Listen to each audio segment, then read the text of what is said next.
Sveiki visi dalībnieki. Pirmajā projekta Dzīva daba dzīva nākotnē praktiskajā darbnīcā mēs arī sākšu dalīties ar šo prezentāciju, kas ir īpaši sagatavota jums. Pamēģināšu šādā veidā.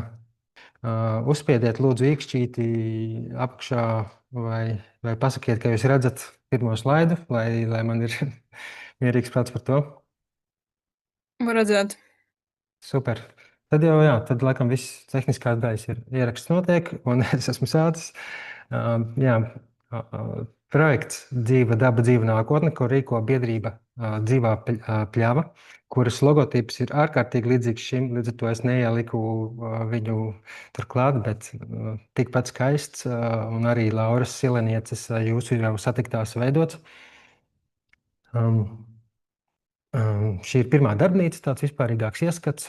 Nākamajās reizēs būs mazliet fokusētāk, konkrētāk, specifiskāk atkarībā no jūsu vēlmēm. Un es ceru, ka ar šo pirmo darbnīcu jums radīsies kaut kāds priekšstats par to, kāds tad ir tas mans stāstīšanas veids un kas ir tas, ko es varu piedāvāt, vai kas tieši no tā jūs uzrunā. Un es jau, protams, ceru, ka jūs pēc iespējas vairāk pievienosieties arī uz visām tām darbnīcām, bet nekādu sodu jau jums par to neuzlikšu. Tā kā man atliek pēc labākās sirdsapziņas censties. Un jā, tā pamatdoma ir vides stāsti un to veidošanas pamati.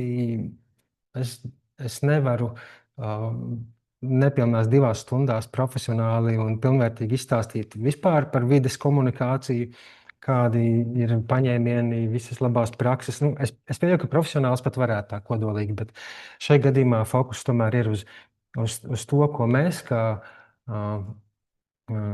tādi varbūt pie konkrētas organizācijas nepiesaistīti, dabas draugi, vides aizstāvi varam darīt, ko jūs kā jaunieši varat darīt, kuriem varbūt nav priekšzināšanas un īpaša izglītība, teiksim, tur komunikācijā ar mēdījiem tā tālāk, jo tas viss stāsts par vides komunikāciju ir ļoti liela, dziļa tēma un mūsdienās aktuāla, jo aizvien vairāk ir dažādas sāpīgas, karstas vides, klimata un dzīvnieku aizsardzības tēmas.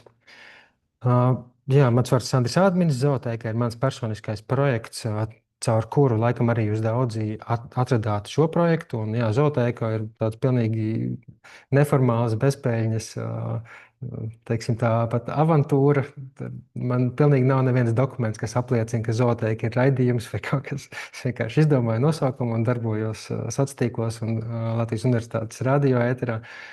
Un par laimi, kamēr netiek runātas kaut kādas rupjības vai naida runa, tikmēr pilnīgi nekāda cenzūra nav, un es varu brīvi teikt to, kas man ir svarīgi, rādīt informāciju, kas man ir svarīga, un kas manuprāt, var kaut ko vērst par labu, pat ja tā ir nepatīkama, kā varbūt šodien redzējāt Zootēkā, es publicēju tādu paskarbu video.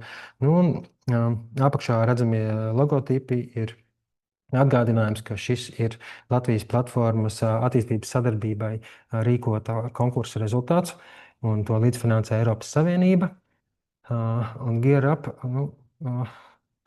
kas tas īsti oficiāli skaitījās, būtībā Eiropas pilsoņu, tīpaši jauniešu, tā teikt, aktivizēšanas projekts, iniciatīva, ja nemaldos, un arī tam mūsu Laura Silenietes taisīja logotipu, tādu tā kā krāsainu sniegpārskatu, kaut ko līdzīgu, kuru gan šeit es neiekļauju, sorry.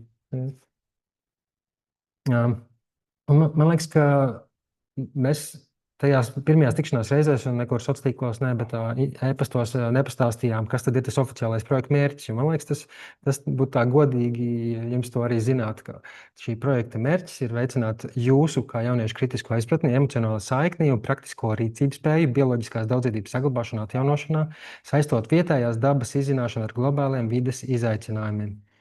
Varbūt piņķerīgs formulējums, bet es domāju, ka saprast var. Un kā jau jūs, kas bijāt uz pirmajām 2 nodarbībām, apjautāt, tātad fokus ir uz vietējo situāciju, uz vietējiem projektiem, iniciatīvām. Un tālāk turpinājumā, kā varbūt atceraties no uzaicinājuma video, būs tomēr arī vēl dziļāk gan par intensīvo lauksaimniecību, kā tā ietekmē dabas daudzveidību un it īpaši intensīvā lokkopība.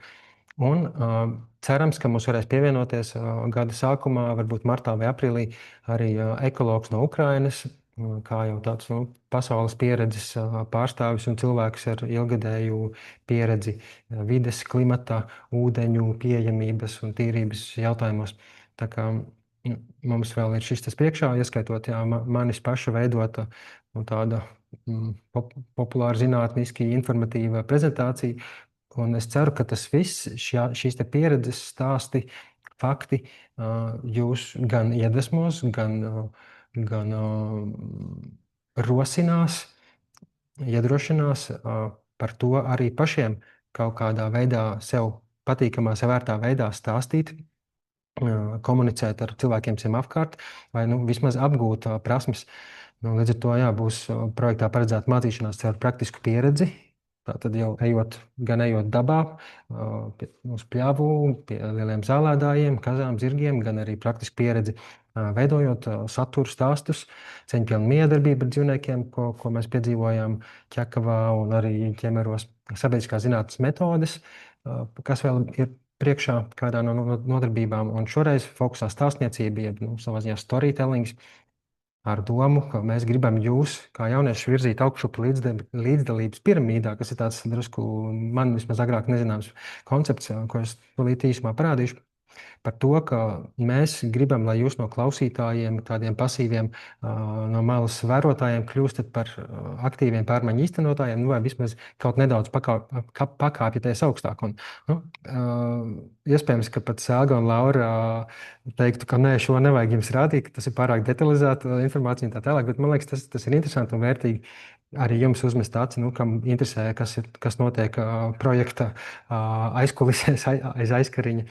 Tātad mūsu doma un apņemšanās ir jūs, kas jau esat, manuprāt, ne tikai patērētāji un pasīvi vērotāji, bet jau izrādījuši vēlmi iesaistīties šādā projektā, izrādījuši, ka jums ne tikai ir vēlme, bet arī esat gatavi atbraukt uz vienu otru vietu un atnākt arī tagad uz šo te online darbnīcu, bet jau tie nākamie soļi ir, ka jūs kaut kādā veidā paužat atbalstu kādām vides aizsardzības, klimata tēmu iniciatīvām un arī iesaistāties dažādos veidos.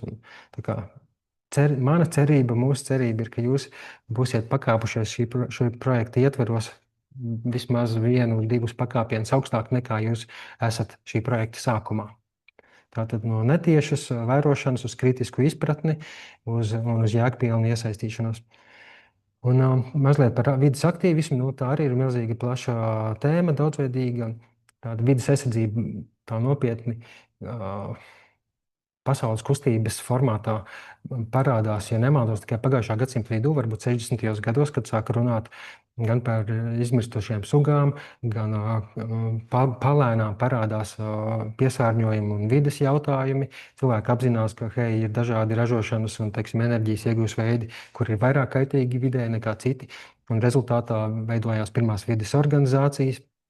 Ne tikai tādi hobiju veidi pulciņi un dombiedru klubi, bet tas jau kļūst par kaut ko, ko pamazām arī sāk valstis atbalstīt. Un tagad jau Eiropas Savienība, kas ir vairāku 26, ja nemaldos 7 valstu liela organizācija, tā jau finansē vietējās organizācijas un aktīvistus kā es, lai palīdz jaunatnē kļūt aktīvākiem, lai sabiedrībā kā tādā, tas, ko es saucu par aktīvismu, es to izprotu tā, ka lai tas normalizētos, lai tas kļūtu par kaut ko defaultu savā ziņā, ka cilvēkiem ir ne tikai kaut kādiem jābūt ar īpašu vidas izglītību, lai tu to iestātos par vidas tēmām, bet ka jau bezmaz katrs otrais, katrs trešais ir ar kaut kādu pieredzi, ar kaut kādām iemaņām un ar vēlmi.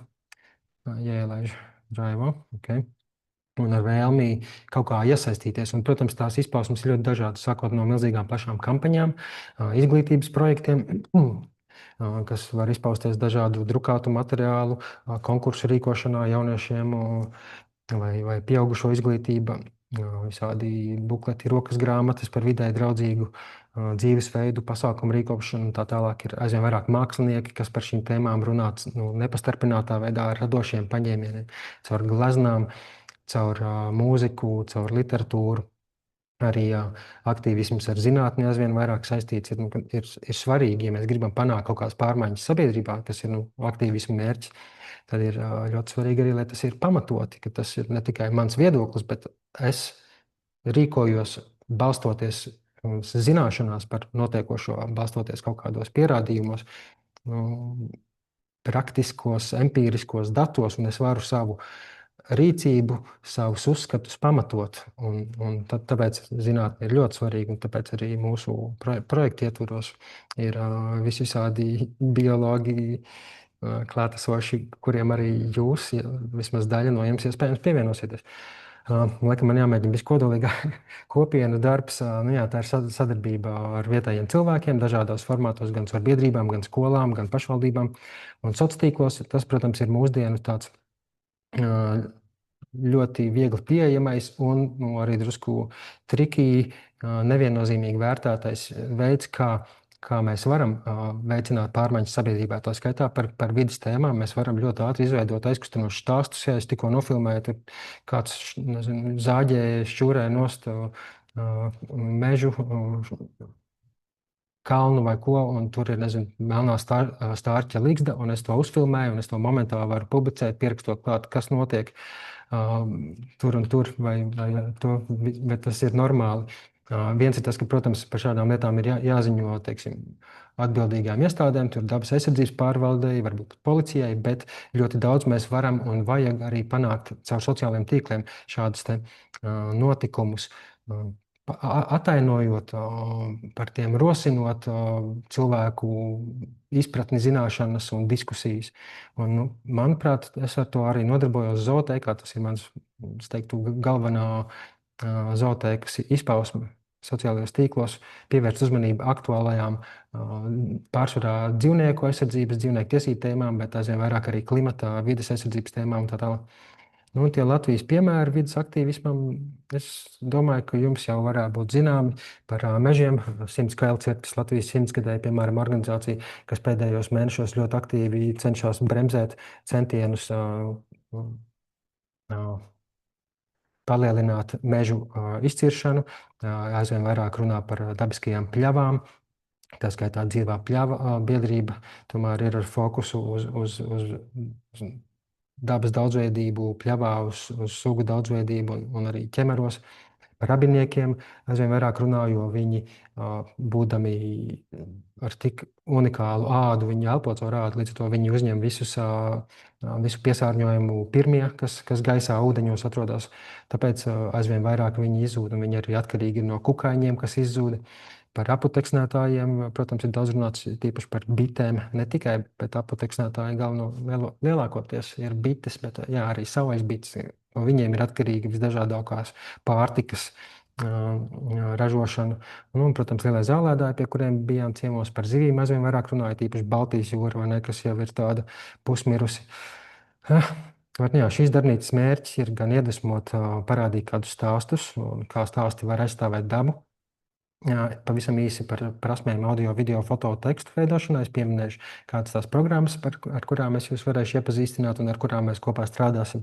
Tie, kas vēlēsieties, samontēt mūsu sarunu ar Andi Liepu, viņi ir ierakstīti pa fragmentiem. Daži fragmenti ir kopā ar video, daži fragmenti ir atsevišķi audio, ja nemaldos. Un tad no tiem mēs varētu ar daļu no jums kopā samontēt tādu jēdzīgu, uztveramu, aizkustinošu, izglītojošu stāstu, kas pēc tam varētu izskanēt zootēkā. Ar jūsu vai bez jūsu komentāriem. Es ļoti priecātos, ja jums būtu kaut kas piebilstams un tā tālāk. Bet jā, es labprāt šajā projektā pieredzēto, redzēto ar jums arī kopā apstrādātu un pārveidotu publicējumā formātā. Jā, šie visi rīki, par kuriem es stāstīšu, būs bezmaksas. Pārsvarā es pats lietoju Windows sistēmu un Android telefonu, nevis Apple. Tā ir drusku tāda, kā lai saka, nobīde, bet es domāju, ka liela daļa no šīm programmām vai nu arī ir pieejams uz iPhone un Apple datoriem, vai arī kaut kas ļoti līdzīgs, vai tie pamatprincipi arī tādi ir tur. Tā kā es domāju, tas nav izšķirošs trūkums. Un, protams, es ceru, ka caur manu stāstu un manu dalīšanos ar savu entuziasmu es varēšu arī nedaudz kaut ko iekustināt jūsos, kaut kādu dzirkstelīti ielikt jūsu, nezinu, galvās, sirdīs. Kā nu jūs to uztverat? Un jā, man, protams, ir svarīgi, ko gribat uzzināt un iemācīties jūs. Varbūt pēc šī garā ievada jums ir kaut kas piebilstams. Pasakiet, lūdzu, pāris vārdus. Man mute ir savs. Ja.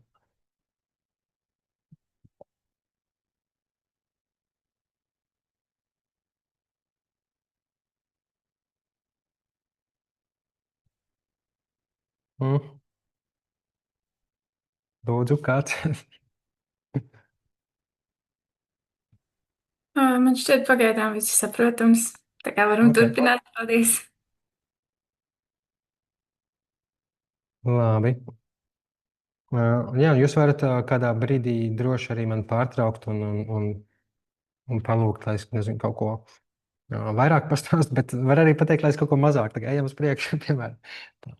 Pirmās 20 minūtes ir jau norunāts. Jā, kāpēc tas viss uztaisīja tādu drusku bildīti, jo ir slikti? Manuprāt, šobrīd reti kurš no tiem, kas seko līdz pasaules notikumiem vides aizsardzībā, klimata jautājumos, nav pamanījis, ka runā par klimata krīzi, par sugu daudzveidības krīzi un demokrātijas krīzi arī rietumu valstīs. Un varbūt vēl visādām citām. Un es esmu pārliecināts, ka mēs varam labāk, ka tā nav jābūt kā ir šobrīd. Un tas lielā mērā ir atkarīgs no tā, vai mēs kā pilsoņi, atbildīgi pilsoņi, paužam savu nostāju, izrādām savu labo gribu, iniciatīvu, vai mēs paliekam kā malās stāvētāji, vai ne, tas teiciens ļaunumam vai nezinu, neiedzībām. Pietiek ar to vien, ka labi zinoši, saprātīgi cilvēki izvēlās palikt malā un neko nedarīt. Ne? Un tāpēc, man liekas, ir ārkārtīgi svarīgi, lai mēs katrs kaut kādā veidā iesaistāmies. Tad es vēlreiz mēģinu jūs iesaistīt ar jautājumu. Pavisam vienkārši, kurā vietā, kādā situācijā dabā tu pēdējo reizi guvi prieku vai mieru, kādas pozitīvas emocijas. Jūs varētu padalīties ar to. Es to pierakstīšu, un pēc tam man ir doma pie tā atgriezties. Varat pavisam īsi, kaut vai 3 vārdos, vai pat vienā vārdā.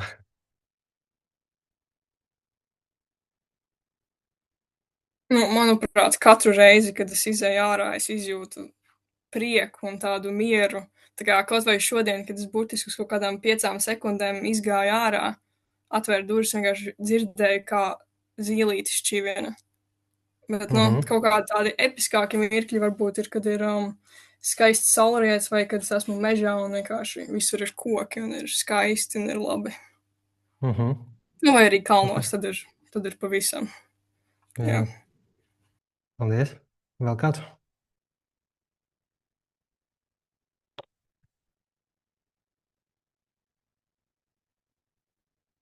Man bija pavisam nesen iespēja ielīst ūdenī ar brillēm un nirstamajām pleznām, lai gan bija diezgan bīstami. Es tomēr redzēju ļoti daudz visādas dzīves radības, ne tikai zivis, bet arī jūras zvaigznes un kaut kādus stārpus jocīgus un ūdens augsts, bet es redzēju, un tas man tik ļoti saviļņoja. Tiešām pārnestā nozīmē, ka jā, ūdeņu pasaule. Vēl kādu piemēru lūdzu. Man tās bija tādas, teiksim, dabas dižās vietas, kas ir, ja tu daudz atrodies dabā, tad tādas vietas, kas tev tādu patiesu, nezinu, spēju tādu novērtēt, paliek retāk. Piemēram, man bija pirms 2 nedēļām Tukuma novadā, Sēmas pagastā ir senču ozols, apkārtmērs 10 metri, 45 centi. Dižākais balts. Vispārēji Austruma Eiropas reģionā, un pie viņa atrasties, tu spēj novērtēt to dabas diženu un to pietāti pret to visu. Paldies. Vēl kāds? Labi, pie šī mēģināsim atgriezties vēlāk. Vismaz man bija doma, ka tas varētu noderēt, ka jūs mazliet pakavējaties, pat arī tie, kas no jums neko neteica.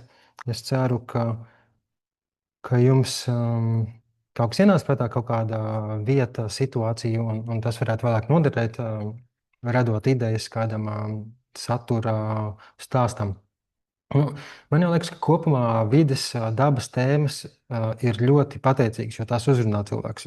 Pārsvarā jau cilvēkiem patīk būt dabā, būt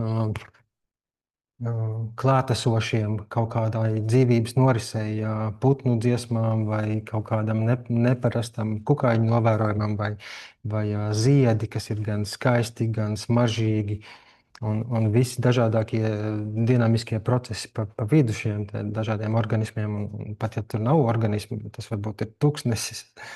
Arī tas ir iespaidīgi dabas izpausme. Manuprāt, mums vides tēmās ar to ir paveicies. Jo ir īpaši dzīvnieku aizsardzībā, manuprāt, ir salīdzinoši viegli uzrunāt cilvēkus, jo vienmēr ir kāds indivīds, kāda personība, par ko var stāstīt, vai vismaz tas ir kaut kas cilvēkiem pazīstams. Tā nav kaut kāda abstrakta, vispārīga, sarežģīta tēma. Un, vēl par to aktīvismu. Jā, man ļoti patīk šīs rakstnieces, aktīvistes Elisas Volkeras citāts, ka aktīvisms ir mana īres maksa par to, ka es dzīvoju uz šīs planētas. Savā ziņā mans tāds iekšējs pienākums mazliet aizstāvēt to vidi, dabu, tās pārējās dzīvības formas, kas šeit dzīvo pret visādām neiedzībām, ko viņiem ir jāpiedzīvo citu mūsu sugas brāļu un sugas māsu dēļ bieži vien. Jā, vismaz es to tā izjūtu, ka aktīvisms ir savā ziņā mans tāds pienākums pret mūsu visu kopīgajām mājām. Jā, tas man motivē arī kaut ko radīt. Par tiem aktīvismu daudziem veidiem es jau nedaudz iepriekš pastāstīju. Un, protams, daži no tiem ir efektīvāki nekā citi, bet tas ir ļoti sarežģīti.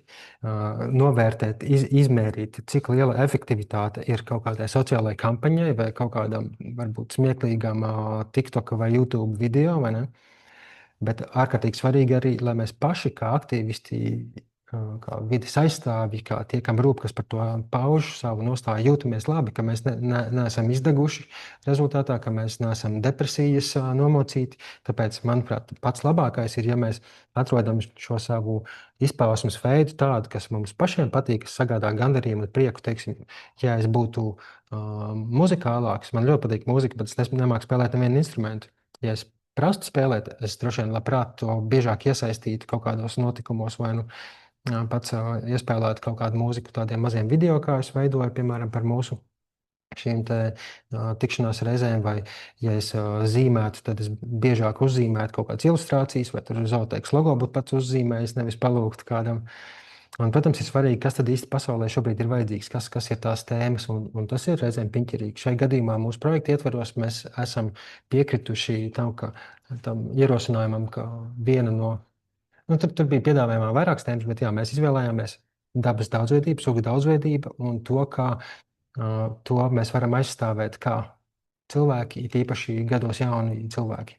Un lielā mērā caur to, kā mēs rosinām pamanīt, kas ir tās galvenās problēmas un intensīvā lauksaimniecība, it īpaši intensīvā laukopība. Un es ceru, ka šis, kā lai saka, tāds pārklāšanās punkts tiešām arī reāli strādā, jo priekš manis es pat biju ļoti pārsteigts, ka wow, kā var būt tik manām vēlmēm, manām interesēm, manām zināšanām, es ceru arī zināšanām, piemērots projekts. Jā, tas ir pasaulē svarīgi un tas ir man svarīgi, un par to arī kāds ir gatavs dot kaut kādu finansiālu atbalstu, ka tas nav jādara tīri aiz savu iekšējo entuziasmu. Šai bildītei vajadzēja būt asākai, bet tas nekas.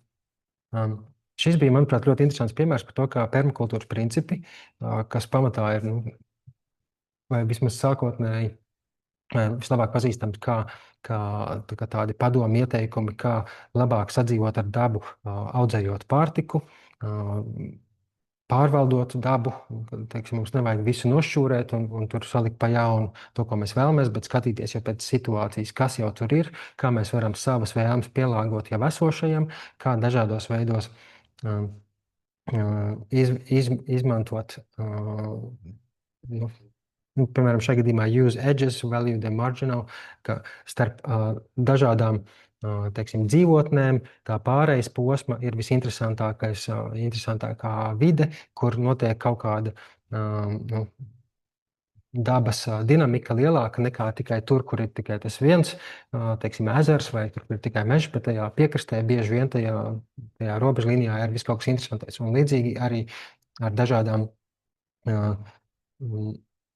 cilvēku un sabiedrības tēmām, manuprāt, teiksim, tur kur saskarās māksla ar vidi, ar bioloģiju, tas man liekas, ir ārkārtīgi interesanti priekš aktīvismu, ka tur var bagātināties gan no visādiem pētījumiem, atziņām, gan no dažādiem radošiem pieejas veidiem. Un, es te neiešu detaļās par to visu. Par šo bija arī ļoti interesants projekts pirms jau gandrīz 10 gadiem Latvijā, tieši par vides aktīvismu, kas saucās We are nature defending itself. Laikam, tāds bija tas viens no galvenajiem sloganiem, saukļiem, ka jā, mēs, kā homo sapiens, esam daļa no dabas, nevis kaut kas ārpus tās esošs, un mēs aizstāvam sevi. Mēs esam daļa no dabas, runājot tieši par klimatu pārmaiņām, par vidas problēmām. Un jā, šo jūs varat piesējot, screenshot uztaisīt vai kā, un pie tā atgriezties, papētīt vairāk. Manuprāt, ļoti... Nevar redzēt. Ļoti interesanti pieeja. Bet jā, par šo šoreiz mazāk.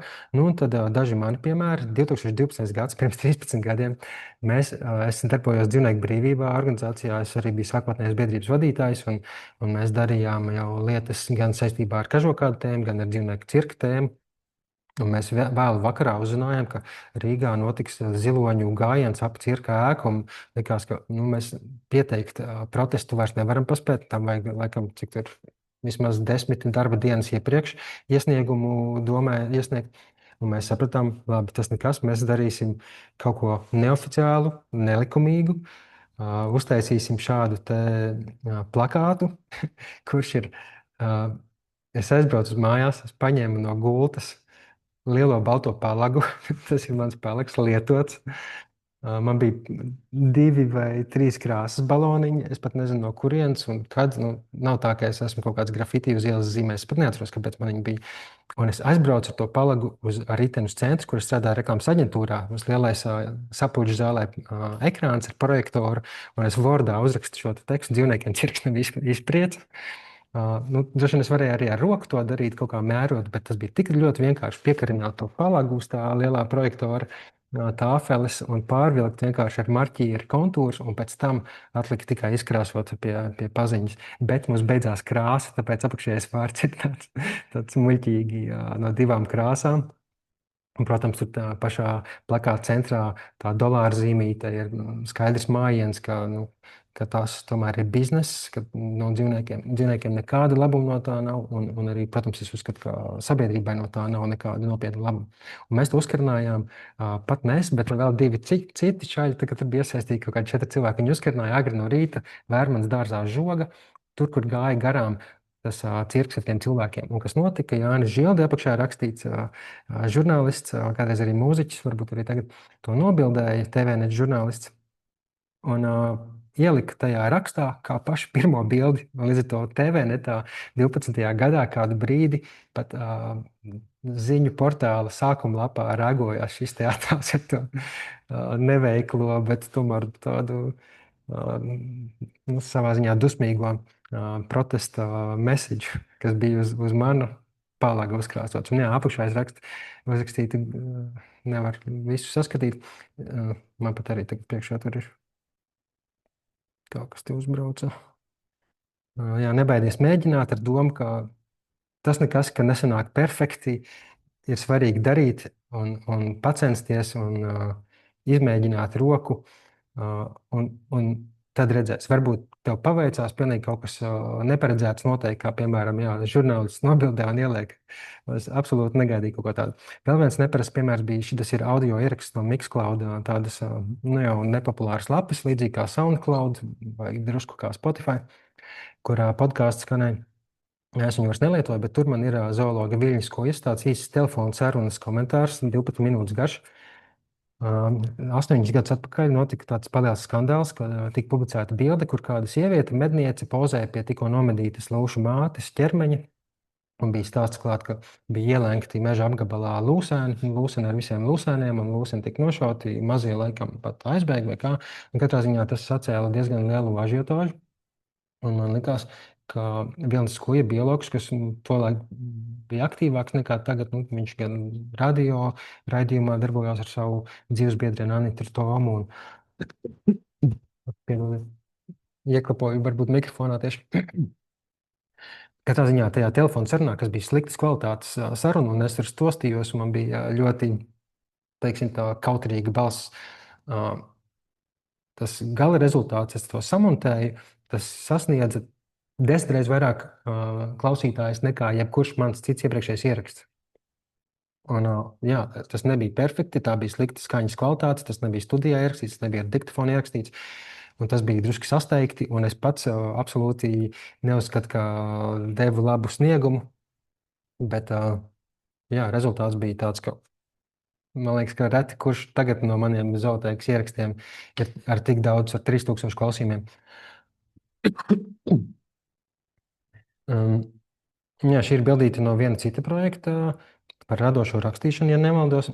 Un tur man patiesībā arī ar jums gribētos, lai mums ir kaut kāds garāks process, nevis tikai 4 stundas ar vairāku nedēļu intervālu, bet citi projekti tādi, ka vesels nedēļas garumā visu dienu notiek visādas nodarbības, un mēs tur varam savā starpā iepazīties, padraudzēties un arī iziet ārā, padarīt kaut ko. Un tur man radās šī frāze, doma, ka tas pat īsti nav latviskots go wild.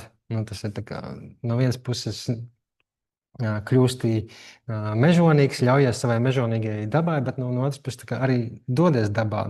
Ne tā literāri pareizi, jo tā ir vieta, kur viss aug. Un var domāt, ka tad, kad tu kļūsti drusku wild, tāds mežonīgs, var domāt, tāds radošs un neierobežots. Tur mēs gūstam izaugsmi caur pieredzi, caur mēģinājumiem, caur aplausieniem un neveiksmēm. Man patiesībā bija doma iekļaut arī te visādus savu neveiksmu piemērus, bet tad prezentācija ar to vien būtu aizpildīta.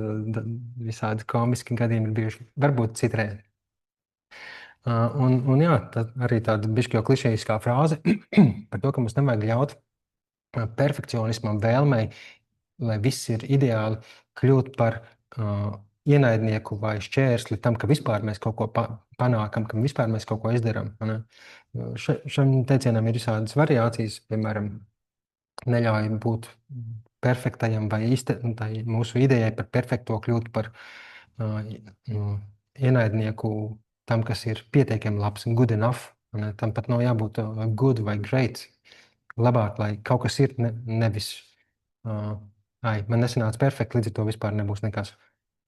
Tad tas atkal ir par to manu palagu un to telefonu ierakstu ar stostīgo manu balsi un tā tālāk. Vēl pāris piemēri, kas, manuprāt, uzmanības vērti. Arī jau 11 gadus atpakaļ es Dzīvnieku brīvībā veidoju sociālo tīklu saturu, un šis bija pilnīgi negaidīts viral posts, vismaz priekš tā laika. Es pat nezinu, varbūt nemaz nav tik daudz Dzīvnieku brīvības posti, kas tagad nākamajos 10 gados, kad tur jau darbojās citi, ir ar tik daudz šēriem bijuši cilvēks dalījās. Kad es tagad to bildi paskatās, nav baigi tur veiksmīgi, tur fonts vai burtu biezums un tā tālāk.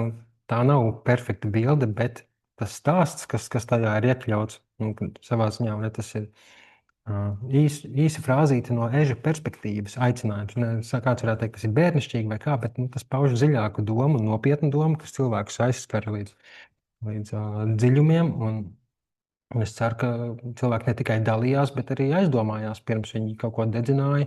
Ne tikai zaru lapu kaudzes, bet arī vēl kaut ko citu. Es tiešām ceru, ka tam ir kaut kāds efekts. Es arī veidoju cirka kampaņas nosaukumu par cilvēcīgu cirku, kas ir tāda divdomība apzināta, vai ne? Cilvēcīgs kā humāns un cilvēcīgs tāds, kurā dzīvnieks neizmanto. Piedodiet.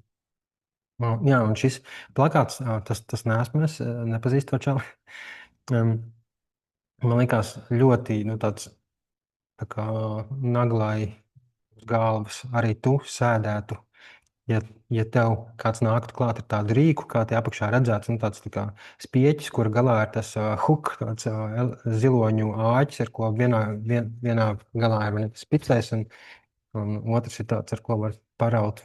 Un viņiem ir dažas kaut kādas īpaši jūtīgās vietas, kur dresētāji zina, ka vajag iebakstīt, ja tas zilonis neklās. Un man šis arī likās kaut kas pavisam vienkāršs, tikai 3 vārti, bet tā kā iebliež.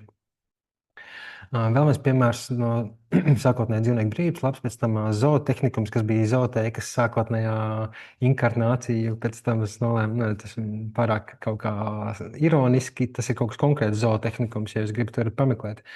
Zootēka ir jau kaut kas tāds pašizdomāts un kodolīgāks un, manuprāt, mīlīgāks. Un jā, šita doma bija tāda, ka es sapratu, ka tās mūsu Latvijas kažokādu fermas, jeb zvēraudzētavas, ir tik gigantiskas, ka man vienā brīdī ienāca prātā salīdzināt. Es paņēmu vienkārši no Google Maps fragmentu ar fermu pie Grobiņas, ja nemaldos, jā, blakus Liepājai. Un es sapratu, ka viņi nosedz visu Vecrīgas teritoriju. Te ir Prezidenta pils augšpusē, apakšā pa labi ir Centrāla tirgus paviljoni redzami, un Akmens tilts, Vanšu tilts. Un tiešām tā ferma ir tik liela, un es domāju, ļoti reti, kurš to zināja. Un arī šī ziņa ļoti veiksmīgi aizgāja. Un, šeit nav praktiski nekāds personiskais stāsts, un es apakšā, protams, pieliku to zvēriņu mazo tādu mīlīgu paskatu, kurš it kā jautā, kāpēc. Bet es domāju, ka šī stāsta veiksmīgums bija tajā, ka cilvēki nebija iedomājušies no šāda rakursa uz to paskatīties, ka tās fermas tiešām ir tik gigantiskas, jo viņas jau nav mums acu priekšā nekur. Šis bija tāds mazais projekts ar Riga Animal Save.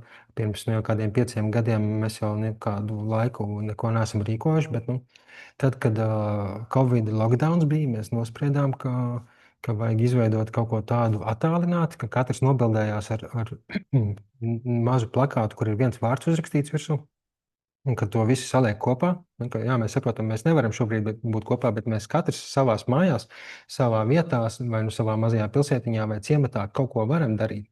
Un ja mēs visi tādi mazie cilvēki savās mazajās vietiņās darām daudzas mazās lietas, tad kopā varam paveikt lielas lietas. Un tam var būt tiešām arī liels pozitīvs efekts. Tas man likās ļoti jauki un bija smieklīgi arī, ka varēja. Teiksim, tad, kad cilvēki pieteicās vai atteicās, tad varēja pamainīt tā teikuma garumu. Tur es rakstīju daudzi.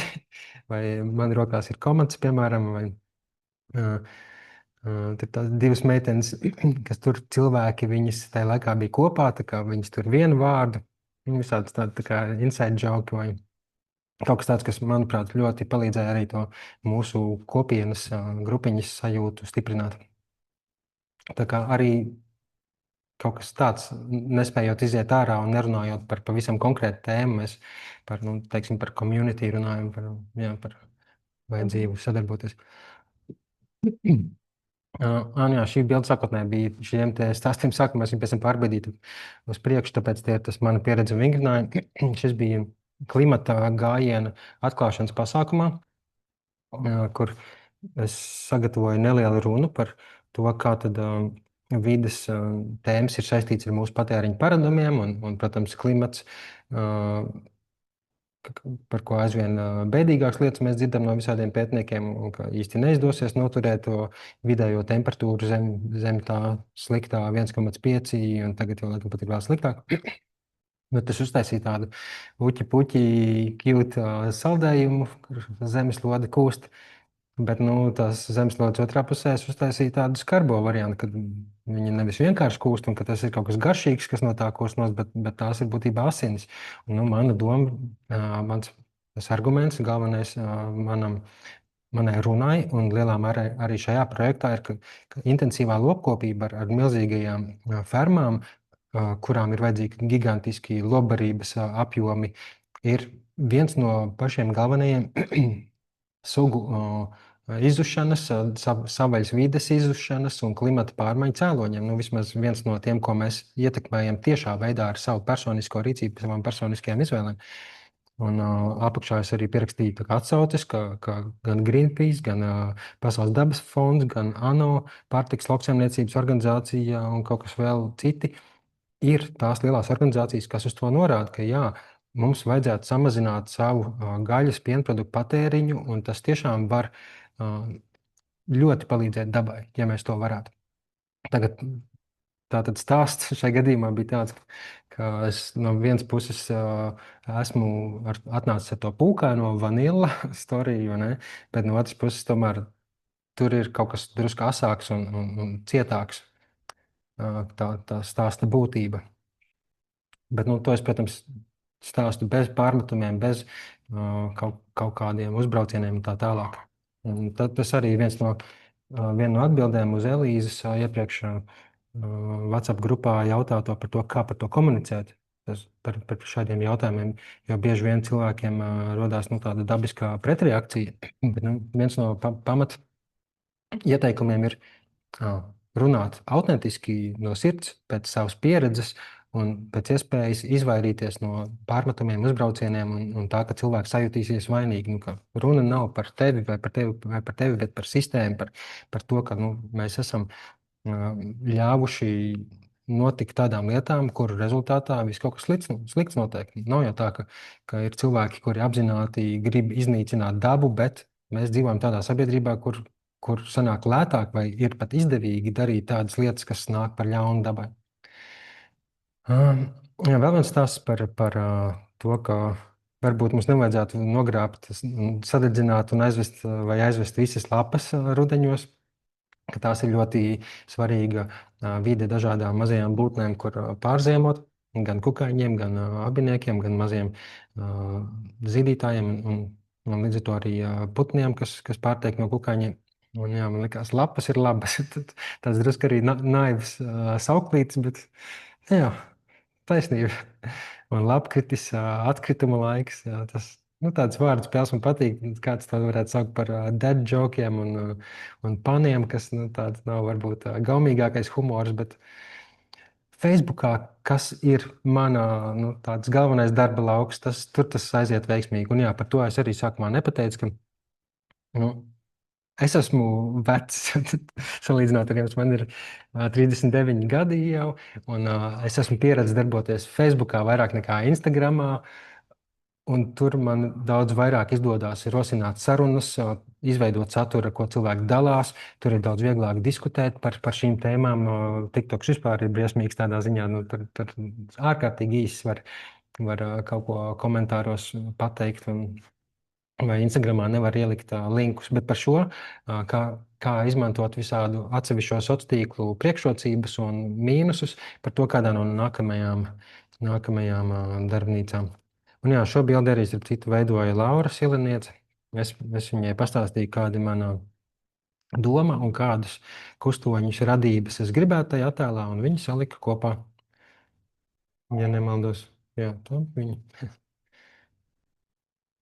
Vēl viena bildīte, kas nav manis veidota, bet es uztaisīju šo tekstu. Es uzrakstīju ar roku ar kaut kādu flomasteru, laikam uz papīra, pārfotografēju un pēc tam uzliku tādu fade-out efektu vienkārši attēla apstrādes programmā, kur tas vārds daudzveidība tiek izdziest palēnām, atbilstoši tam, kas notiek tajā attēlā. Un, protams, attēlā redzamais arī ir lielā mērā tas, par ko mēs runājam, ka ja tā daba ir tāda, kāda viņa ir sākotnēji bijusi ar līkločainām upītēm un pēc iespējas dažādākiem augiem, gan kokiem, gan krūmiem un mazākiem augiem, tad ir daudz lielāka iespēja, ka mēs tur varam audzēt pārtiku sev un vienlaikus arī barību tur ir visdažādākajām citām būtnēm, bet jo vairāk mēs cenšamies to vienveidīgot, iztaisnot upītes un veidot monokultūru laukus, kas ir daudz ērtāk un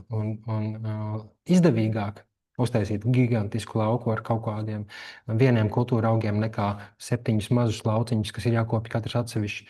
Rezultāts arī ir tāds, ka tajā vienveidīgajā laukā būs ārkārtīgi vienveidīga arī dzīvība. pieļauju, ka šo pat īpaši jums nevajadzēja stāstīt, bet man ļoti patīk šis attēls un tā doma, jā, ka tas stāsts ir tīri tā kā divos vārdos vai pat bez vārdiem. Es tad domāju, ka arī bez šiem vārdiem bioloģiskā daudzveidība lielākā daļa jau saprast, ko tas nozīmē. Ne? Un mazliet tāda piņķerīgāka infografika, bet kas arī ļoti cieši saistīta ar mūsu projektu tēmu un ar zinātni, ir tas, ka kopējā biomasa uz Zemes saskaņā ar 2018. gada pētījumu 60% no visas biomasas kopējā svara ir mājlopi, tātad visas govis, cūkas pārsvarā, un jā, tie ir par zīdītājiem. Un 36% no visiem ir cilvēki, un tikai 4% ir visi ziloņi, visi degunraģi, visi bifeļi, zirgi, brieži, aļņi kopā. Tikai 4%. vai ne? Man liekas, to grūti tā uzreiz cilvēkam pat sagramot. Tā tiešām varētu būt taisnība. Un jā, tā ir taisnība. Diemžēl pat šie skaitļi laikam pat ir kļuvuši vēl drusku sliktāki. Tagad nesen bija publicēts līdzīgs pētījums, kas jau ir mazāk nekā, cik tur, 7 gadus vecs, līdzīgi ar putniem. 70% no kopējās biomasas uz Zemes ir mājputni, lielākoties vistas. Arī Latvijā lielākā daļā gan skaitliski, gan biomasas ziņā, kas ir dzīvnieki, ir tieši vistas. 20 miljonus katru gadu Latvijā nokauj. Un šeit pat es domāju par to, vai ir proporcionāli atveidots, un tas, ka tā govs ir tik liela un tas degunrads tik maziņš, bet laikam jau tā varētu būt, jā. Kā 12 reizes apmēram mazāks tas degunrads par govi. Jā, tas salīdzinājums proporcija arī ir, manuprāt, cilvēks uzrunājošs, ka tu parādi it kā kaut ko dramatisku un tādu neticam, neloģisku, bet, ka tu izlasi, iedziļinies, tas ir tā domāts, jā, tad jau tiešām.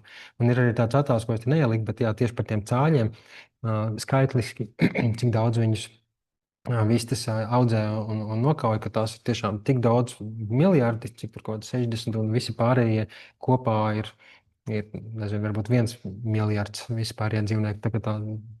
Tā vista cālis ir gigantisks. Un tie pārējie visi dzīvnieki, ieskaitot it kā lielās govis, ir pavisam kaut kas neliels pie tā cāļa vistas kājām. Tā kā paspēlēties ar proporcijām arī ir interesants stāstīšanas veids.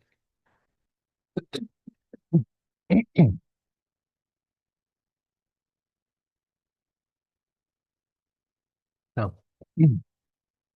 50 minūtes ir norunāts, nostāstīts. Jūs neesat vēl aizmiguši? Man nav ar jums nekāda interakcija, līdz to kā jocīgi. Paceliet roku vai uzspiediet apakšā kaut kādu sirsniņu reakciju, lai es redzu, ka jūs tur vēl esat, klausāties. Okay, paldies, Karolīna, paldies, Elīza, Ailita, Arta, Elīza, paldies, Luīze. Raivo, super, prieks, ka esat joprojām nomodā. Jā, vēl viena daļa no stāsta, ko es nebeidzu atkārtot. Paldies, Aleksandra.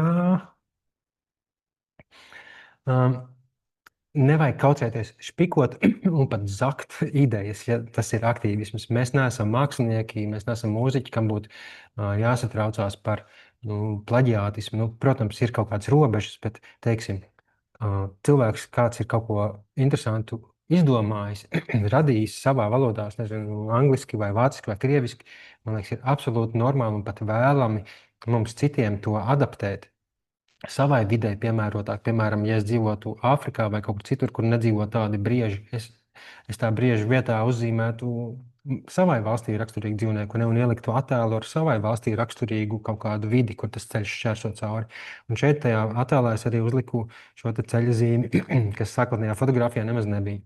Doma saglabājās, bet stāsts ir lokalizēts un no vienas puses liekas, ka jā, es nočiepu to ideju, bet, manuprāt, šis ir Latvijas sabiedrībai noderīgāks izpildījums un varbūt arī vizuāli man patīk labāk nekā briedim kaut kāda dīvaina uzzīmēts deguns. Un tā ar visu kaut ko citu, man liekas, liela daļa arī no mana satura, ko es publicēju, ir kaut kas lokalizēts, kaut kas adaptēts vai drusku pārveidots. Par to nevajag kautrēties, un man liekas, to vajag darīt vairāk, jo mēs jau to nedaram sevis dēļ, pierādītu, cik mēs esam talantīgi, stāstnieki vai mākslinieki, zīmētāji, rakstnieki, bet lai veicinātu kaut kādas pozitīvas pārmaiņas un par labu videi, dabai, dzīvniekiem. Un tur, manuprāt, nav svarīgi, vai tas ir tavs oriģināls saturs, oriģināls stāsts, attēls, vai tu to kaut kur atradi citur. Protams, ir korekti uzrakstīt apakšā, ka fotografijas autors ir tas un tas, vai informācijas avots ir tāds un tāds, ko es arī cenšos zootēkā darīt, lai var kaut cik izsekot tai informācijai. Ja tīpaši, ja tur ir kaut kādi skaitļi, fakti, apgalvojumi, ne, to es neesmu izdomājis pats vai parāvis no gaisa, bet cilvēkiem ir iespēja to arī pārbaudīt. Reko, mans informācijas avots ir tāds un tāds, un to bieži vien pietiek 2-3 vārdos uzrakstīt avots, Apollo vai Leta. Un jā, šis vēl viens piemērs, maza meitenīte, kurai droši vien mamma vai tētis ir iedevis paturēt šo zīmi, jo diez vai viņa pati mācētu tik labi uzrakstīt, latviskojot. Nu, nejūties slikti vai nejūties vainīgs, bet dari kaut ko, rīkojies. Un parakstījušies dzīvnieki. Un es domāju, tur varētu būt parakstījušies arī, nezinu, māte daba vai jebkas cits, ko mēs aizstāvam. Un, nu, kam pašiem par sevi nav iespēja varbūt tik konkrētā, skaidrā veidā izteikties. Un šis teksts man tik ļoti uzrunāja, ka es arī pats uzrakstīju tādu pašu tekstu ar tādu pašu parakstu, tikai izcēlu laikam to do something ar citu krāsu vai kā. Un ar tādu plakātu es gāju gājienā par dzīvniekiem pirms kaut kādiem vairākiem gadiem, un ilgu laiku man bija tāda profilbildi, man likās tik vienkārši tā doma, ka jā, ir saprotami un loģiski pamatoti justies bēdīgiem par to, kas notiek ar dzīvniekiem, bet viņiem tas īsti nekā nepalīdz. Dabai tas nepalīdz, ja mēs vienkārši ļaujamies nomāktībai un dusmām, bet mums ir kaut kas jādara, ir jārīkojas, ja mēs gribam, lai tas mainās. Nu un tad par tiem rīkiem, ko es lietoju, tie stāstiņi plus mīnus ir beigušies. Es vēl gribēju Elīzai atbildot. Viens labs veids bija, es neiekļāvu, es nevarēju paspēt atrast bildīti par, tas tieši bija par dzīvnieku tēmu. Viņi jautāja, jā, kā runāt par vegānismu, vai vismaz veģetārismu, es teiktu plašākā nozīmē par dzīvnieku aizstāvību, neizmantošanu un tā tālāk. Cilvēkus, tos, ar kuriem tu sarunājies, neliekot viņiem justies vainīgiem vai nosodītiem vai kā, nepārmetot viņiem. Man liekas, ir svarīgi parādīt, kas ir tie mūsu rīcības sekas, kas ir tas pamatojums, kāpēc mēs esam izvēlējušies rīkoties, dzīvot vienā vai citā veidā, nevis runāt par cilvēkiem kā vaininiekiem vai kaut ko tādu. Nu, tas neizslēdz domu, ka mēs saglabājam kaut kādus mājienus vai norādes, ka jā, tas ir mūsu rīcībā, mēs to varam izvēlēties darīt tā vai šitā, bet tomēr paturot pie sevis, pat ja mums ir kaut kāda doma, ka, hei, tu taču pats aizgāji tikko un samaksāji to naudiņu par to lietu, kuras rezultātā kaut kas notiek gan tavuprāt, gan manuprāt, ētiski, ekoloģiski problemātisks. Nezinu, tu iekāp tajā lidmašīnā, tu gribēji aizlidot uz to silto zemi un rezultātā tu veicināji klimata pārmaiņas, siltumnīca efekta, gāzu izmešus vairāk nekā tu to darītu, braucot veselu gadu ar mašīnu. Nu, es nezinu, vai tas ir labs piemērs, bet mēs varam runāt gan cilvēkiem, liekot uztvert to personiski, gan liekot to uztvert vispārīgi. Un, teiksim, par dzīvniekiem ļoti, manuprāt, veiksmīgi ir, ja mēs varam attainot dzīvnieku kā personību. Piemēram, ir tāda Facebook lapa, kur Izrēlā dzīvnieku aizstāvi fotografē.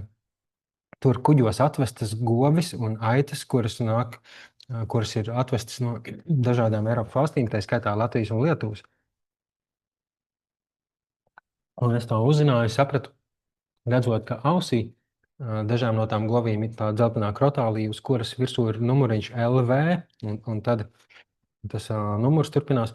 Un izrādījās, ka ir internetā lapa lauksaimniecības datu centrs, ja nemaldos, kurā ievadot to numuru, ja ir skaidri fotografijā redzams, var uzzināt, kāds ir tā dzīvnieka ne tikai reģistrācijas numurs, kas jau tur ir, bet arī novietnes numurs, kad tas dzīvnieks ir dzimis, kad viņš ir izslēgts no datu bāzes un kāda iemesla dēļ. Un tur es uzzināju, ka, piemēram, tā govs, uz kuras skatos, kas ir aizvesta uz Izraēlu, viņas vārds ir Bumbiņa. Viņa ir dzimusi 2022. gada kaut kādā oktobrī, izslēgta no datu bāzes kaut kādus 3 mēnešus vēlāk. Izslēgšanas iemesls - izvesta no valsts. Un tas man ļoti atgādināja kaut kādus izsūtīšanas laikā stāstus, un es atradu vairākus tādus dzīvniekus, un skaidrs, ka viņi tajās fotografijās ir diezgan izbijušies. Nu, viņus ved kuģī pāri jūrai, viņi vesti vairākas nedēļas fūrē, smagajās mašīnās no Latvijas līdz Izraēlai ar 3000 km. Un, manuprāt, šādi stāsti, šādi piemēri, kur mēs varam parādīt dzīvniekus kā individus, kuri ir mūsu sabiedrības rīcības upuri, kurus ietekmē tas viss diezgan negaidītos veidos. Tas, man liekas, var ļoti uzrunāt. Ir tīpaši tad, ja tas cilvēks varbūt saprot, ka jā, es jau nesūtīju viņus to Izraēlu, bet tā ir daļa no dzīvnieka ražošanas līdzekļa, tas, ka viņus importē. Jā, tas nozīmē, ka man ir mazāk jārunā un jāmēģina jūs vairāk iesaistīt. Jā.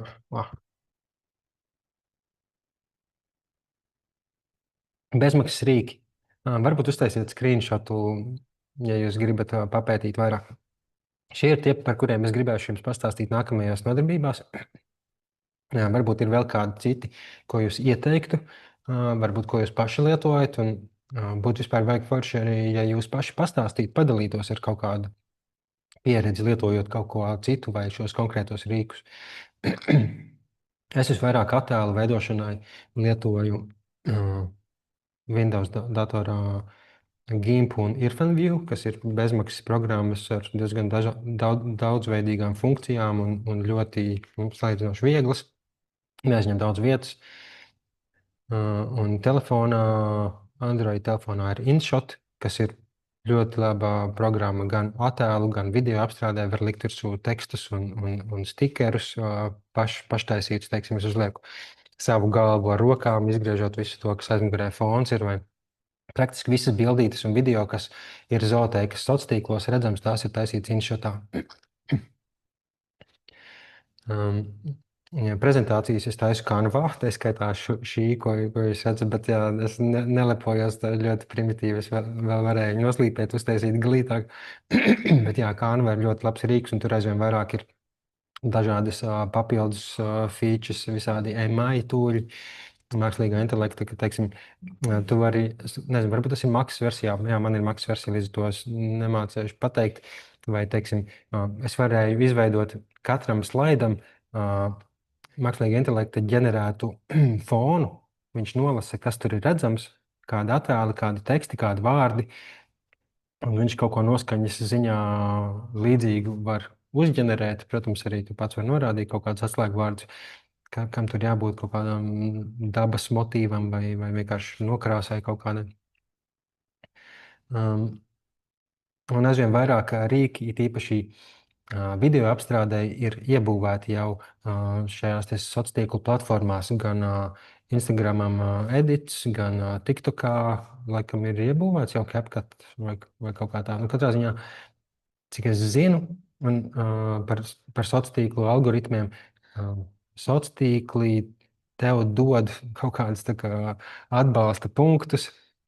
Ja tu to video apstrādā vai vismaz nedaudz papildini viņu tās programmas iekšienē, teiksim, es reizēm izveidoju video, un tad es pielieku klāt tekstu jau, kad viņš ir augšu pielādēts, vēl nav publicēts, bet ielikts, teiksim, Facebookā vai Instagramā, vai arī es pielieku mūziku klāt. Tā kā savā ziņā es izrādu, ka es esmu aktīvs šīs platformas lietotājs, un viņi, man liekas, rezultātā arī tos postus parāda vairāk cilvēkiem. Bet jā, par šo arī es atsevišķi pastāstīšu kādā no nākamajām darbnīcām par to, kādi ir dažādi paņēmieni, tips and tricks, kas palīdz sasniegt vairāk cilvēku sociālajos tīklos. Ir visādi knifiņi, bet jā, tas ir atsevišķas sarunas vērts. Reaper ir mans galvenais iemīļotais skaņas apstrādes programma. Šeit var redzēt, ar sarkano ir manis paša ierunātais stāsts par Tur bija atpakaļ pie saknēm par seno laiku zālēdājiem, jeb seniem cilvēkiem, kas iestājās par to, ka mēs varētu dzīvniekus audzēt, likt mierā.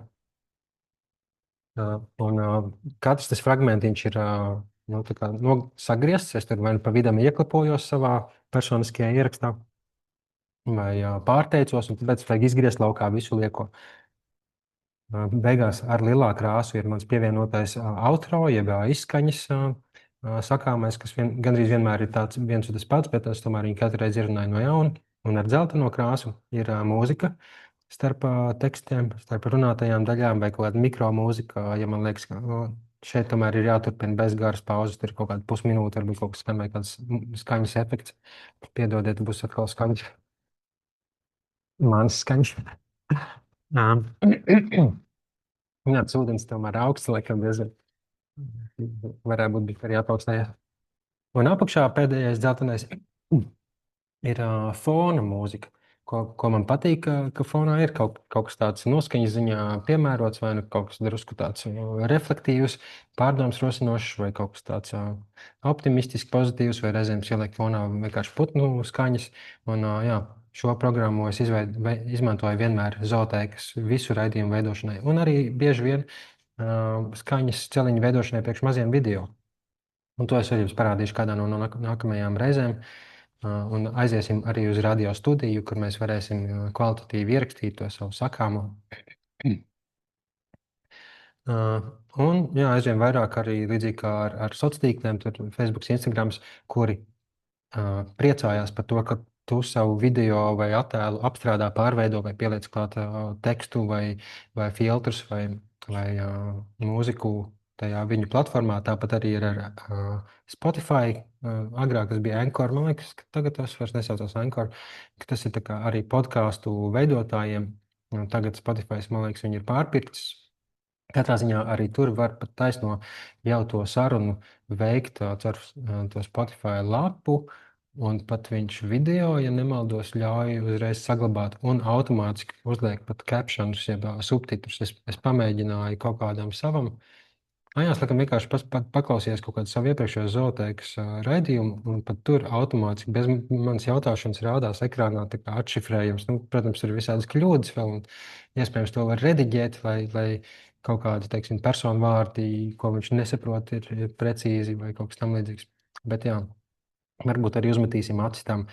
Protams, ar tekstiem, Google Docs liekas tik ļoti pašsaprotam rīks, bet jā, ļoti daudz funkcionāls, var dalīties, var vienlaicīgi 10 cilvēku kaut vai pie viena un tā paša teksta strādāt un tā tālāk. Un jā, protams, ChatGPT, es domāju, komentāri varbūt ir lieki, bet tomēr arī par to kaut kādā no nākamajām darbnīcām drusku vairāk fokusētāk par to, kā viņu vajag izmantot un kādu nevajag izmantot. Un ne tikai ChatGPT, ir jau visādi vēl citi, ir Claude un kas tik vēl ne.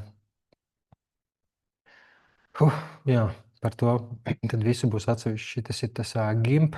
Viņš mazliet cenšas atdarināt Photoshopu, ja nemaldās, vai kaut ko vismaz līdzīgu, pēc rīkiem spriežot, un šajā ir tīpaši melnbaltajā versijā var tur tās pinzelīšu izmērus un formas mainīt un stiprumu, var layerus, jeb slāņus likt attēlam vairākas virsū, kas tajā apakšā labajā pusē.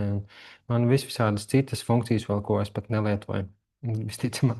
Bet jā, šis ir tāda ļoti daudzfunkcionālā bezmaksas programma, vismaz Windows sistēmā. Man liekas, Linuxā arī, jā. Vispār jā, starp citu. Kādas sistēmas jūs lietojat, tas man arī interesanti, cik daudz no jums lieto iPhones, cik Androidus, cik lieto Windows un Apples. Ierakstiet varbūt chatiņā, tas man varētu noderēt, lai saprastu, vai vajag drusku pafokusēties arī uz to, kas man mazāk pazīstams. Paldies Elīzai, kas jau uzrakstīja. Uzrakstiet jūs arī. Un jā, starp citu, InShot programmiņā lietotnē aplikācijā, kas ir Androidam, tajā arī var ievietot savus fontus, kādi tev patīk, un vēl visādos veidos personalizēt. Un jā, starp citu, arī Ir, manuprāt, gan Androidam, gan Apple daudz iebūvētās jau defaultās programmas, gan attēlu, gan video apstrādē, varbūt arī skaņas apstrādē, kas jau pamatfunkcijām ir ļoti pietiekami, nu, teiksim, pieregulēt attēla masumu vai to gammu, kas šobrīd manam video ļoti trūkst, lai būtu drusku uztveramāks ģīmis. Nu, neviens neko neteiks, ja? Es šķītu tiem jauniešiem mūsdienās. Es ceru, ka šī stāsta laikā kaut kas jums iekrita acī, ausī, sirdī, prātā, smadzeņu krokā. Kaut kas, kas jūs uzrunāja. Jā, par šo tēmu man īpaši arī interesē, nezinu, stāstīt vai izzināt. Un es labprāt gribētu palīdzēt katram no jums kādu no tēmām izcelt, attainot gan to, par ko mēs esam jau runājuši ķekavā un ķemeros. Tas smieklīgi, ka tie nosaukumi tik ļoti līdzīgi. Gan citām vides tēmām, par kurām mēs vēl dziļāk, nopietnāk runāsim projekta turpinājumā. Un, jā, jūs varat pieteikties tieši konkrēti audio apstrādē, palīdzēt man tik galā ar to Anda Liepas prezentāciju, bet tā stāstu. Un noteikti ir vērts uztaisīt kaut kādu attēlu galeriju, kurā punktu pa punktam mēs atstāstam, kas tur īsti notika vai kas mūsuprāt ir svarīgs par to visu, ko cilvēkiem vajadzētu zināt. Un es piedāvāju jums lietot manas Zooteikas sociālo tīklu platformas, kur to mēs varēsim visu publicēt. Gan varat izveidot kaut ko vizuālu, gan teksta veidā. Varbūt kādam no jums ir stiprā puse tieši strādāt ar tekstiem. Un arī varat izvēlēties, vai tas būs pavisam anonīmi, vai jūs gribat varbūt caur personisku kaut kādu pieredzi to stāstīt. Varat parakstīties, gan neparakstīties zem tā izveidotā satura. Es jums dodu ārkārtīgu lielu brīvību izvēlēties, un es ar prieku palīdzēšu visādos veidos tehniski un saturiski to stāstiņu izveidot. Protams, tā galvenā doma ir tāda, ka jums būs pieredze kaut kādā šādā satura veidošanā. Jūs redzēsiet, ko tas no jums prasa, un es varbūt varēšu dot kaut kādas labas norādes, kā to pilnveidot. Es, protams, arī ceru, ka tajās mūsu nākamajās darbnīcās, kur mēs būsim vairāki ar kopīgām interesēm, teiksim, tur būs varbūt 5, kam interesē tieši audio apstrāde, podkāstu veidošana, būs 5, kam interesē video apstrāde vai darbs ar tekstiem un tieši sociālo tīklu satura publicēšanu. Tur mēs varam viens otram palīdzēt ar visādu feedbacku un idejām, ierosinājumiem. Tātad ChatGPT, kā, manuprāt, ļoti, ļoti ārkārtīgi noderīgs kā rīks dažādu ideju ģenerēšanai, teksta uzmetumu izveidēji, pārbaudēji. Jā, arī šo prezentāciju daļēji es veidoju, iebarojot jau to, ko es biju jums uzrakstījis par to, kāda man iecerē. Pieminot, lūdzu, pastāst par to un to, un neaizmirst pastāstīt arī pat par sevi, par ChatGPT. Tas ir apmēram tas, ko viņš ieteica. Es mazliet to pārformulēju, to visu pārfrāzēju, uztaisīju īsāk, jo bieži vien tas, kā viņš to raksta, ir vai nu drusku neveikli, tīpaši latviešu valodā, vai kaut kā nemākulīgi un kaut ko tur izdomā vārdus, kas vispār neeksistē. Un tad vajag bieži vien viņam pajautāt, vai tu pārbaudīji šo faktu, ko tu man stāst, vai tā tiešām patiesība, un izrādās, ka ne. Bet jā, teksta pārbaudēji un varbūt komatu kļūdu izķeršanai vai teksta vienkāršošanai, īsināšanai ļoti palīdz. Un palīdz atrast avotus. Katrā ziņā viņu var un es pat teiktu, vajag izmantot, bet ne kā galveno satura veidotāju. Tomēr arī ir vērts nopietni uztvert visdažādāko kritiku par mākslīgā intelekta rīku lietošanu. Teiksim, attēliem es gandrīz nekad neizmantoju, man liekas. Tas, cik ārkārtīgi daudz ir mākslīgā intelekta radīti attēli un video sociālos tīklos, tas ir ļoti nomācoši. teikums, un tad tālāk ar Sandra kopā to izstrādāt tālāk. Jā, es tagad ieslēdzu atkal to ierakstu Jā. turpināšanu. Tā kā varu pateikt vēlreiz, ka mēs varētu, tie, kas šo ir skatījušies, piedalījušies, apsmadzeņot savas vēlmes, savas intereses un jau uz nākamajām darbnīcām izveidot kaut kādu uzmetumu, melnrakstu vai esejas formā vai kaut kādu scenāriju formā, priekš kaut kāda maza video vai ideja foto attēlu galerijai vai varbūt vajag intervēt vēl kādu cilvēku. Ne? Es droši vien par to uzrakstīšu arī rakstiskā formātā, tas būs vieglāk, bet tiešām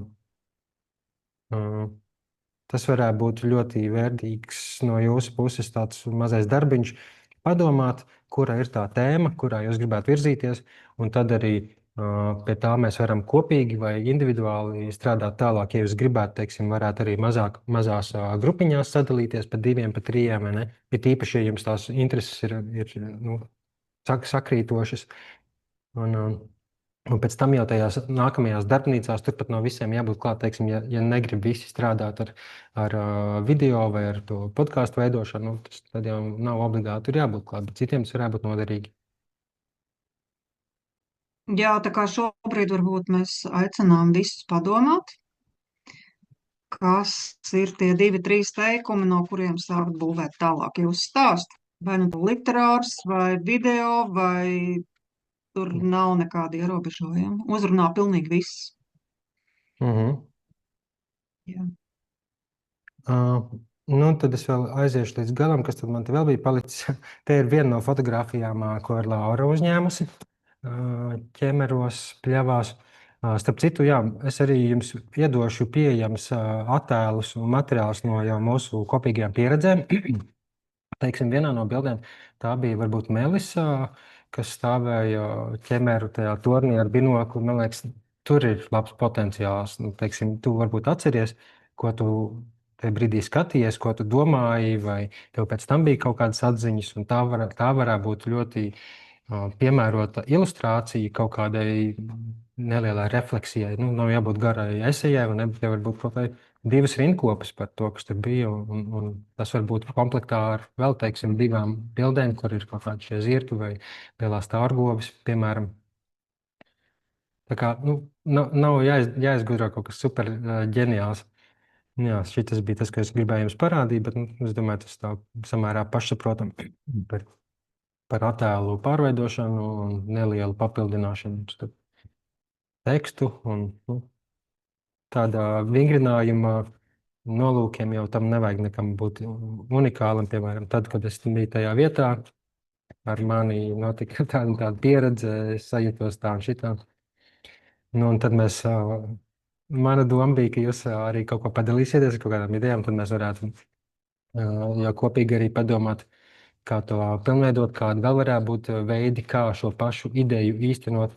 Un, protams, ir ārkārtīgi svarīgi, veidojot saturu, saprast, ko tad mēs uzrunājam un kāds ir tas konkrētais aicinājums rīkoties. Nevienmēr ir jābūt tam aicinājumam, nevienmēr auditorijai ir varbūt jābūt skaidrai, bet tas palīdz, jo, teiksim, tad, kad mēs sociālos tīklos publicējam, tas stāsts, aicinājums ir pilnīgi citādāks nekā, ja mēs runājam ar 10-gadīgiem bērniem vai ja mēs runājam ar kaut kādiem politiķiem, lēmumu pieņēmējiem. Ne?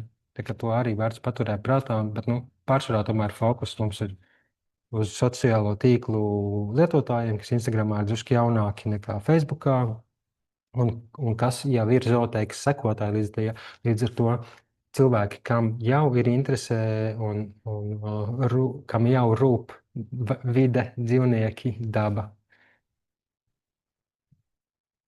Un jā, kā es teicu, aicinājums rīkoties, tas varētu būt jau saistīts ar kaut kādām konkrētām iniciatīvām, ko mēs kaut kā gribam atbalstīt, veicināt viņu atpazīstamību un tā. Tad tajās nākamajās darbnīcās, kā jau es teicu, fokus lielāks uz konkrētiem paņēmieniem, kā strādāt ar audio, ar tekstiem, kā plānot intervijas, kā studijā ierakstīt labāk balsi, kā to pēc tam visu apstrādāt, par tehnikas, foto, video paņēmieniem. Nu, tur varbūt arī nemaz nekas daudz nav vajadzīgs, bet ir šādi tādi knifi, ko noteikti ir vērts pacilāt prātā un sarunās.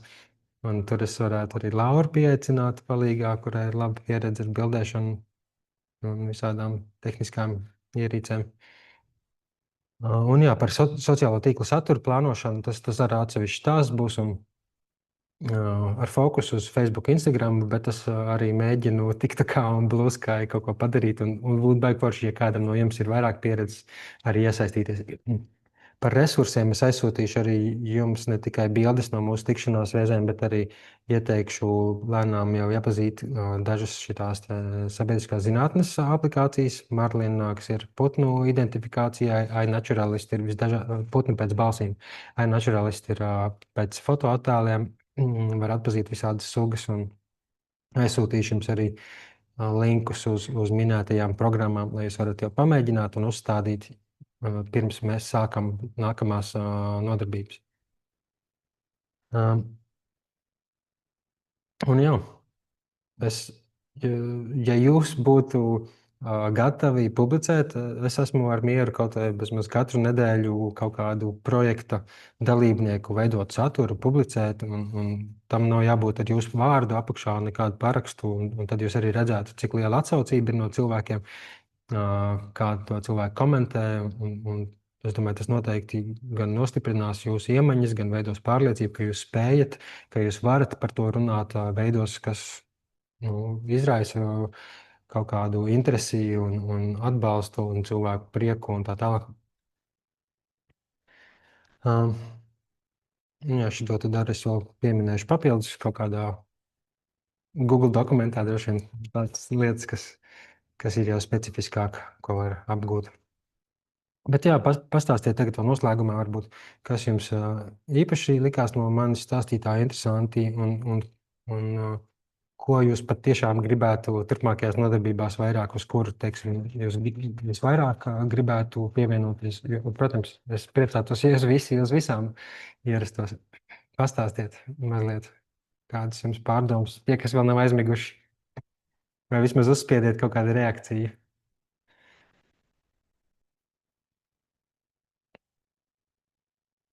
Anyone?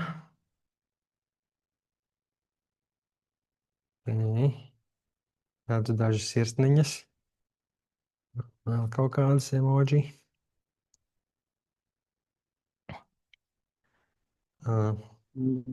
Es nebiju dzirdējis tos pieredzes stāstus par aktīvismu, piemēram, Rīgas ielās, par to pieredzi, kas dažreiz izdodas un dažreiz nepārāk. Interesanti. Tas dažādās metodas, kā var raisīt cilvēku interesi šīm tēmām.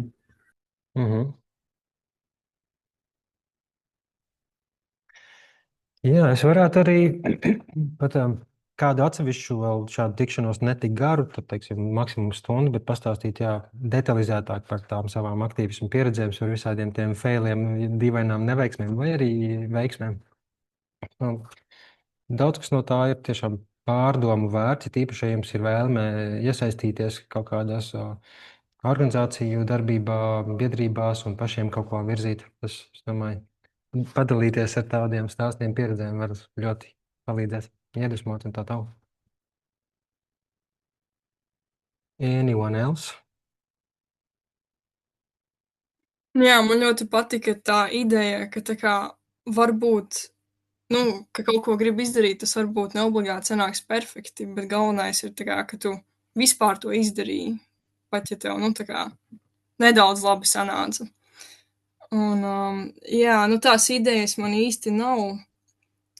Tā kā es redzu to visu, kas notiek, un es saprotu, ka ir ļoti daudz lietu, par ko var runāt, bet tā viena konkrēta tur būtu jāpadomā. Man arī nav pieredzes ar nekādu sociālo tīklu veidošanu, neko tādu, bet man sanāk rakstīt, tā kā to es varētu. Tā pati doma par eseju. Jebkāda veida man arī liekas tāda laba. Jā.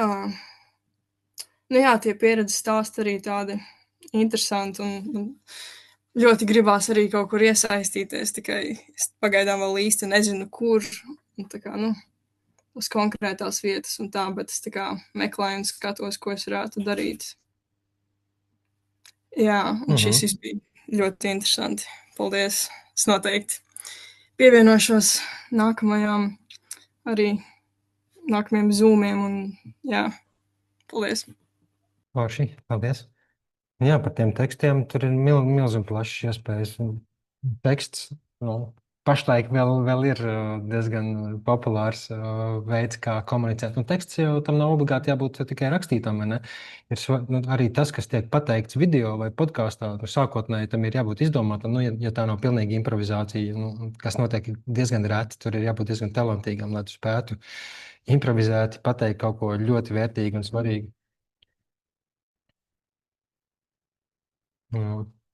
Vēl kāds?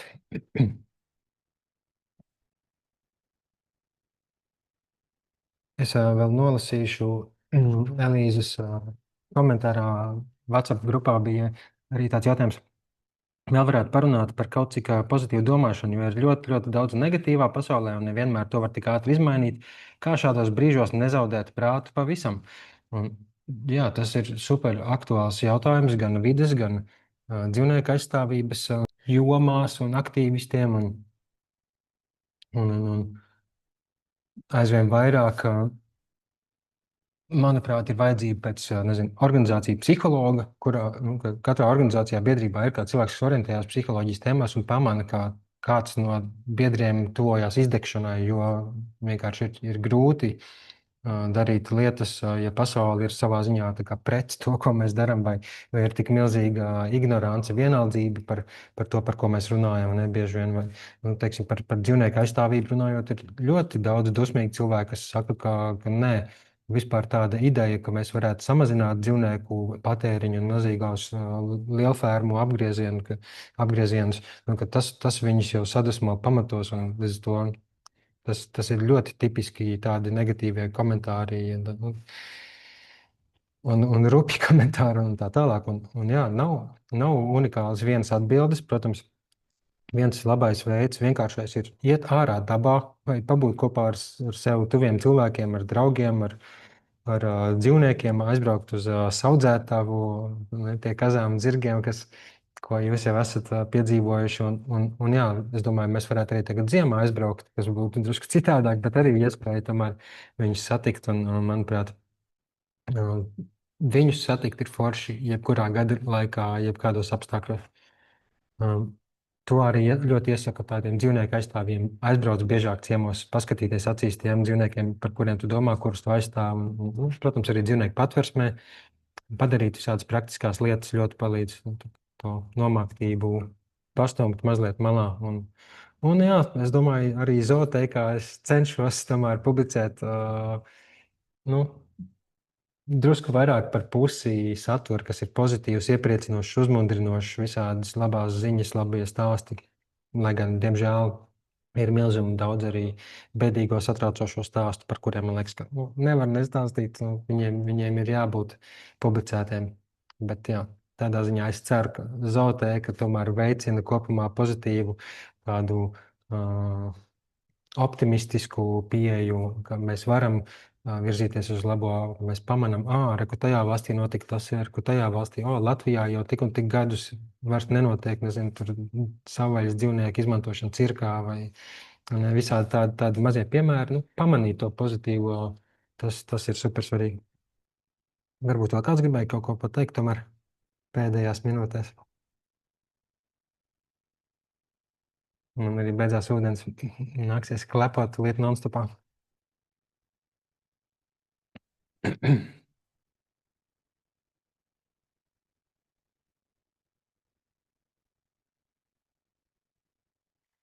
Ja nē, tad es jums saku paldies. Vēl varat uzrakstīt komentāru chatiņā vai WhatsApp grupā. Pēdējos vārdus.